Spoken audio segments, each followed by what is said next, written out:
5 kata kunci Quran adalah petunjuk menuju bahasa yang hilang. Jika ini benar, maka pemahaman kita tentang wahyu, sejarah, dan bahkan identitas Jazirah Arab pra-Islam harus ditulis ulang. Kita telah melewatkan DNA linguistiknya selama 14 abad. Hari ini, kita akan membongkar kode yang menghubungkan 5 kata kunci teks suci ini langsung ke peradaban Suriah kuno. Ini adalah kisah detektif etimologis terbesar.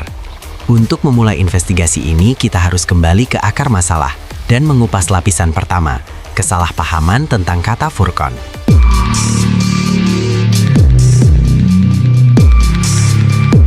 Selama berabad-abad, pandangan dominan adalah bahwa Al-Quran diturunkan dalam bahasa Arab yang murni dan tak tersentuh, bahasa yang terisolasi di Jazirah Arab. Ini adalah fondasi dari seluruh studi Islam klasik. Namun, jika kita melihat lebih dekat pada DNA linguistiknya, kita menemukan bahwa bahasa Arab Quran bukanlah sebuah pulau. Ia adalah bagian dari kepulauan Semit yang luas, yang membentang hingga ke Mesopotamia dan Levan. Ini berarti, sebelum Islam, Jazirah Arab sudah berbicara dengan bahasa yang lebih tua. Keterkaitan ini menantang model tradisional tentang kemurnian linguistik. Untuk memahami konteks wahyu, kita harus menerima bahwa bahasa Arab telah menyerap dan mewarisi konsep dari ekosistem Semit yang lebih besar. Untuk memahami konteks wahyu, kita harus menerima bahwa bahasa Arab telah menyerap dan mewarisi konsep dari ekosistem Semit yang lebih besar. Kita mulai dengan 2 kata yang sangat fundamental, Furqan dan Jannat. Secara tradisional, kita memahami Furqan sebagai pembeda atau kriteria. Tetapi, leksikon Semit Utara, khususnya bahasa Suriah kuno, Siriak, menunjukkan akar yang berbeda. Dalam Siriak, kata yang mirip berarti penyelamatan atau pembebasan. Ini adalah anomali etimologis yang tidak bisa diabaikan, yang menunjukkan bahwa konsep teologis ini mungkin telah beredar di kalangan komunitas Semit jauh sebelum abad ke-7. Dan kemudian ada Jannat, surga, taman. Meskipun akar Arabnya jelas, para sarjana menemukan bahwa kata Ganata dalam bahasa Aram dan Siriak adalah istilah yang sudah mapan untuk menggambarkan taman ilahi atau tempat perlindungan jauh sebelum era Quran. Meskipun akar Arabnya jelas, para sarjana menemukan bahwa kata Ganata dalam bahasa Aram dan Siriak adalah istilah yang sudah mapan untuk menggambarkan taman ilahi atau tempat perlindungan, jauh sebelum era Quran. Ini bukan hanya perubahan dialek, ini adalah warisan konsep. Apakah Anda pernah berpikir bahwa kata-kata suci ini mungkin membawa gema dari peradaban yang hilang? Jika kata-kata kunci ini, DNA dari wahyu, memiliki akar yang begitu dalam di leksikon Semit Utara, maka kita harus bertanya, apakah wahyu ini ditujukan kepada masyarakat yang sudah memahami istilah-istilah teologis ini?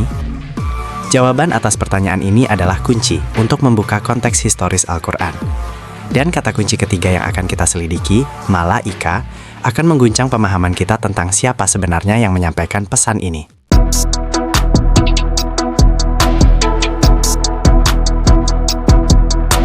Kita tidak lagi berbicara tentang teologi, tetapi tentang linguistik forensik.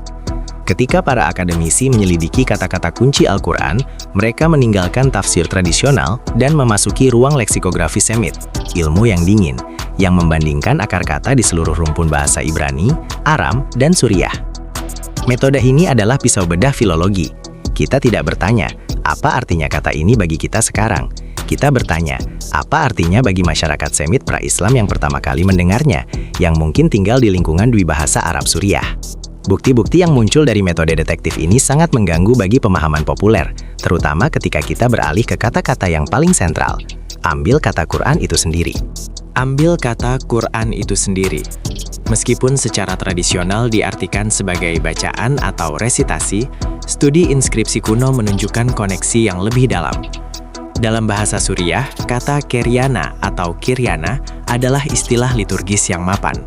Itu bukan sekedar membaca, melainkan merujuk pada pembacaan naskah suci atau leksionari selama ibadah gereja. Bahkan kata yang tampaknya universal, kitab, memiliki beban Semit Utara yang sama. Manuskrip Suriah pra-Islam sering menggunakan ketaba untuk merujuk pada kitab suci yang diwahyukan, bukan sekedar dokumen tertulis biasa. Ini bukan kebetulan linguistik. Jika kata inti seperti Quran dan kitab memiliki preseden dan definisi teologis yang kuat di lingkungan gereja Suriah pra-Islam, maka teks wahyu ini tidak muncul dalam kekosongan budaya. Inilah paradoks yang harus kita hadapi. Untuk memahami makna terdalam dari Quran, kita mungkin harus berhenti mendengarkan suaranya yang sekarang dan mulai menyimak gema historis dari bahasa gereja kuno. Jika istilah-istilah paling suci ini adalah pinjaman langsung dari terminologi liturgi Suriah, apakah ini berarti wahyu yang kita yakini universal sebenarnya sangat terikat pada konteks linguistik Semit pra-Islam yang terlupakan?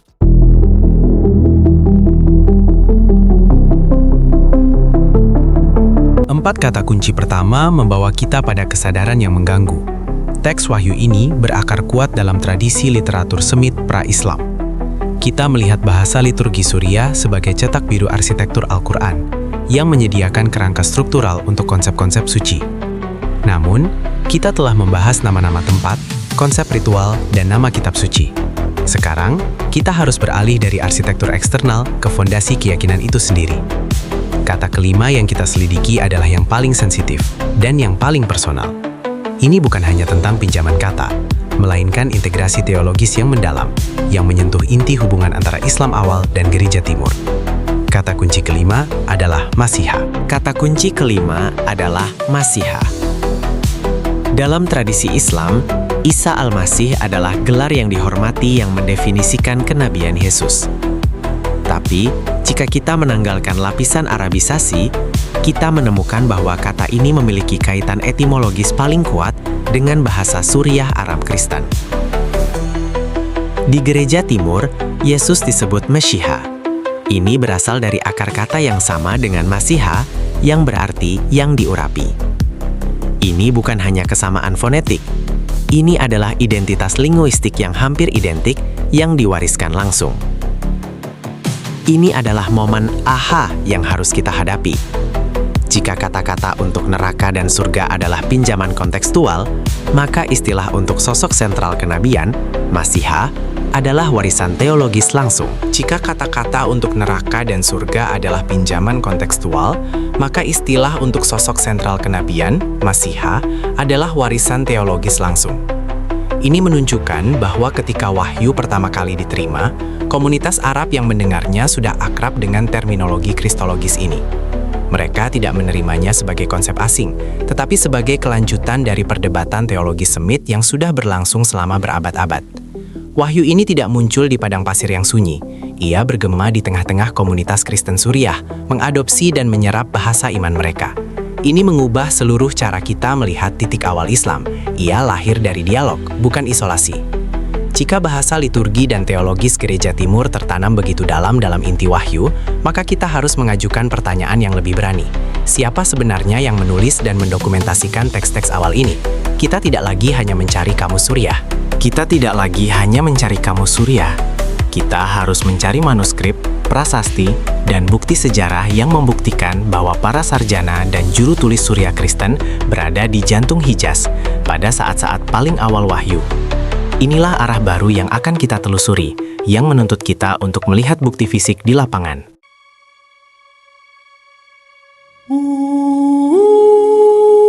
Inilah inti dari goncangan linguistik ini. Bagi banyak orang, menemukan DNA Suriah di jantung wahyu Al-Quran terasa seperti ancaman langsung terhadap klaim kemukjizatan linguistik tradisional, terhadap konsep ijaz. Namun, kita harus melihatnya dengan kejernihan akademis. Kontak bahasa dalam studi semitologi bukanlah anomali, melainkan norma. Bahasa Ibrani, Aram, dan Suriah telah saling meminjam kata selama ribuan tahun. Mengapa Arab, yang berada di jalur perdagangan dan persimpangan peradaban, harus menjadi satu-satunya bahasa yang murni dan terisolasi? Pengungkapan ini justru menguatkan pemahaman kita tentang konteks sosial dan linguistik di mana Nabi Muhammad beroperasi. Pengungkapan ini justru menguatkan pemahaman kita tentang konteks sosial dan linguistik di mana Nabi Muhammad beroperasi. Jika kata-kata kunci ini, seperti Furqan atau Kistas, adalah penyerapan yang cerdas dari bahasa Kristen Suriah, maka kemukjizatan Al-Quran tidak terletak pada isolasi bahasanya. Kemukjizatan sejati terletak pada daya transformasinya, mengambil istilah-istilah yang sudah ada dan memberinya makna teologis baru, yang jauh lebih dalam dan universal, melampaui sektarianisme Kristen atau Yahudi saat itu. Ini adalah sintesis yang sempurna. Dampaknya, studi ini memaksa kita untuk mengalihkan fokus dari mencari kemurnian yang mustahil menjadi mengagumi kejeniusan sintesis tersebut. Ini menempatkan wahyu dalam konteks sejarahnya, sebuah konteks yang kaya dan multibahasa. Objektivitas akademik bukanlah alat untuk merusak keyakinan, tetapi alat untuk pengayaan. Objektivitas akademik bukanlah alat untuk merusak keyakinan, tetapi alat untuk pengayaan. Dan inilah twist yang harus kita hadapi sekarang. Jika kontak linguistik ini begitu dalam, dan jika kata-kata kunci ini berasal dari literatur Surya Kristen, maka kita tidak lagi hanya mencari kamus. Kita harus mencari bukti fisik di lapangan. Siapakah juru tulis Surya Kristen yang berada di jantung Hijaz pada abad ke-7? Apa yang mereka tinggalkan? Kita harus melacak jejak mereka melalui koin, prasasti, dan grafiti kuno untuk menemukan bagaimana teks-teks awal ini didokumentasikan.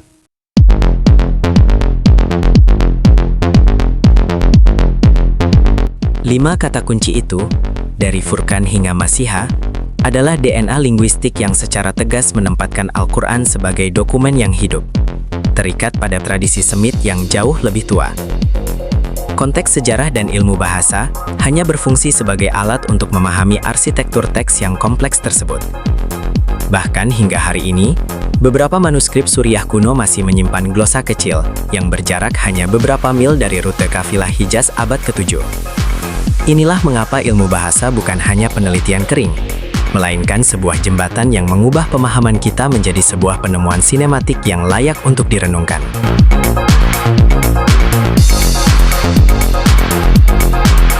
Penemuan ini memang membuka pintu baru terhadap kerumitan dan kedalaman teks suci. Setelah melihat bukti-bukti ini, apa kata kunci Al-Quran yang paling ingin Anda telusuri asal-usul linguistiknya? Jika Anda menghargai narasi yang berakar pada objektivitas akademik dan manuskrip kuno, pertimbangkan untuk klik tombol subscribe dan bergabung dengan komunitas ini. Dan untuk melihat kisah detektif sejarah lain yang membahas bagaimana perjanjian lama mempengaruhi Jazirah Arab pra-Islam, klik video yang muncul di layar sekarang.